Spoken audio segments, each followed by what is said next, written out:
habang pinapalabas natin ito.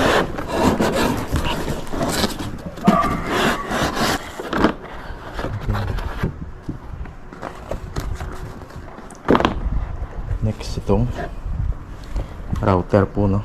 Yan. What is up guys? Let's go and test po ulit for another vlog po natin.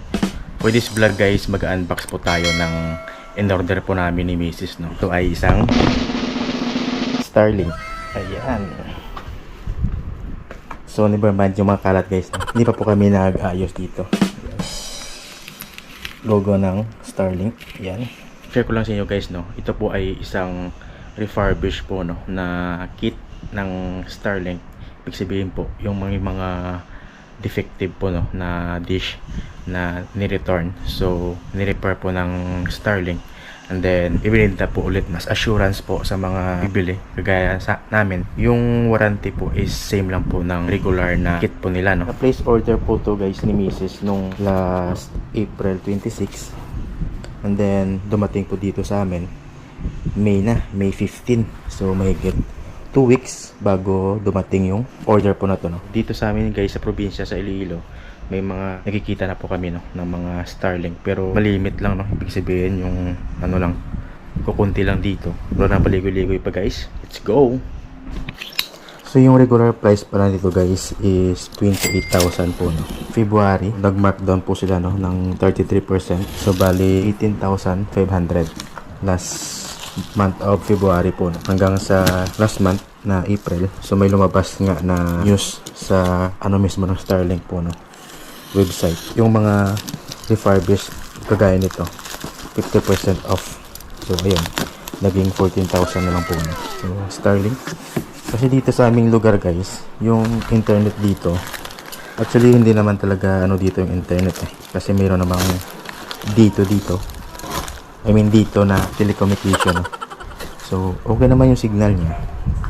Pero may mga times lang talaga na humihina, no, yung internet connection dito sa amin. So nalaman natin yan sa Starlink kung talaga bang may ibibigay ng Starlink yung hinahanap natin na lakas talaga ng ano, no, ng signal. Okay. Yan na. Tararang.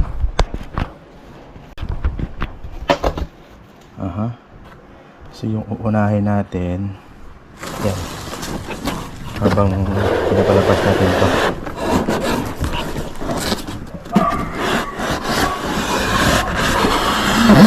Yes.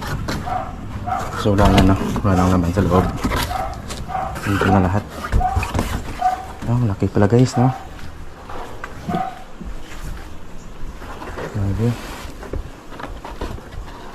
Grabing laki, oh.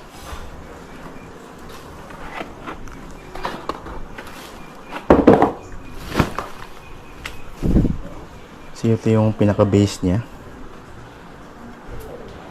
Ito yung dish po, no? Yan. Okay. So sukatin natin guys, para po may idea po kayo, no, kung gaano kalapad itong kanyang dish po, no. So dito nasa 1 foot, yan, no. 1 foot guys. Dito nasa 20 inches. Kita ba? Yan. Di ba? Ganyan kalapad guys. Tapos yung base niya guys, talagang yan, steel, no? Yan.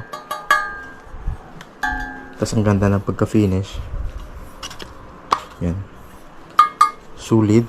And then parang hindi ka matatakot na kakalawangin guys, no? Kasi coated sa yan, steel. Okay. So tabi muna natin to. Dito lang muna. So next,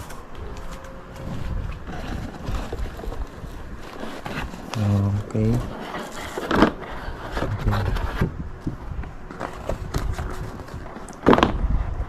So meron ditong nakalagay na Parang diagram, instruction guys, no.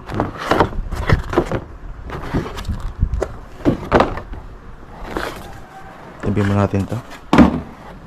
Ito, sticker. Yan, sticker guys. Pwede natin lagay sa laptop, diba? Yan. Next, itong router po, no. Yan. Grabe. Imagine dati guys, pinapanood lang to namin ni Mrs. Sabi namin sana magkaroon din kami ng ano, no, Starlink. Ngayon, hawak-hawak na namin. Yan. Diba? Ay, gusto ko lang pala pasalamatan yung mga taong tumulong po sa amin, no, na makabili po nito. Lalo na po si, itago na natin sa pangalan, si Boss A. Yan. Thank you, Boss A. Yan. So, ingatan natin guys. Ito lang muna yan. Sa gilid, router. Okay. So, sige, sukatin natin kung gaano ka, ano. Ano, idea po tayo guys, no. Kung taas, nasa 10 inches. Yan. So, ganyan sa kanipis guys, eh. Para lang po may idea po tayo na. Yan. Okay. Yan po yung ilalim niya. Yes. Tabi muna natin dito.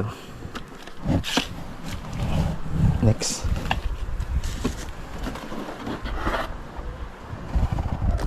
Ano, AC cable. Okay. Dito. Direct sa outlet natin. To 20. Okay. Tabi natin dito. Ayan. So, napakahaba guys ng kanyang cable po. Yan, oh. Ethernet cable niya. Dito ko na lang muna guys tatapusin yung vlog po na to, no. Bali, next vlog po natin, installation na po mismo, no, ng ating Starlink. Kasi mag-ano pa ko sa taas guys, magsusurvey kung saan pwedeng ilagay na walang obstruction po, no, ng mga puno. Kasi kailangan ito guys, open area talaga, eh.